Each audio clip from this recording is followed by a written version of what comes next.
Cet après-midi, j'ai encore pris beaucoup de temps à expliquer à une consultante la différence entre abandon et rejet. Parce que quand on a débriefé dans le conscient, elle me dit oui, moi je me suis sentie abandonnée, de toute façon je vibre l'abandon, mon enfant intérieur c'est l'abandon. Je lui ai dit, plus que ça abandon, vous avez développé normalement une dépendance affective où vous avez besoin de l'autre, où vous avez besoin de combler un manque.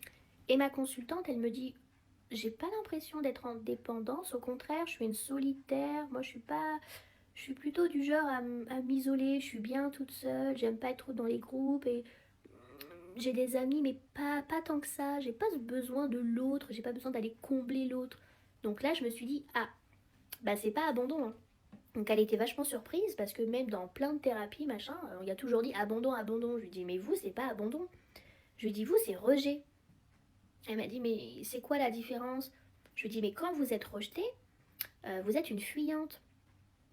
Le monde vous rejette, vous ressentez du rejet. Donc plutôt qu'aller chercher l'autre, d'aller vous accrocher à l'autre, vous êtes en rejet de la vie, en rejet du monde, vous créez une protection, et souvent celui qui a été rejeté, ensuite c'est lui qui rejette. Donc je dis, vous dans votre vie, vous avez sûrement déjà assez froidement peut-être fui la première ou rejeté. Elle m'a dit, oui c'est vrai, moi, il y a des gens, je les ai rejetés, moi aussi, parce que papa. Et elle me dit, waouh, mais en fait, c'est rejet. Et j'ai dit, mais ça change tout.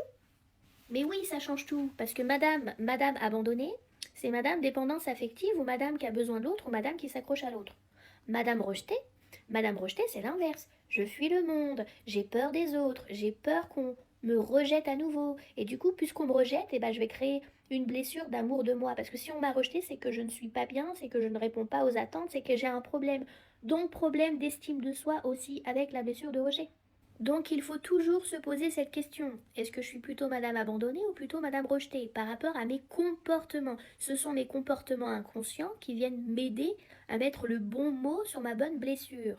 Et je rajouterai la complexité, c'est qu'on peut avoir les deux. Bien sûr que je peux être madame abandon et madame rejetée, je peux être un peu des deux.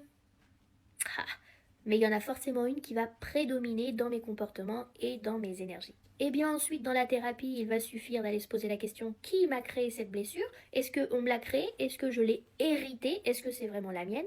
Et surtout, qu'est-ce que j'en fais maintenant? Parce que je pense que j'ai bien envie de m'en débarrasser. Prenez soin de vous. Namasté les amis.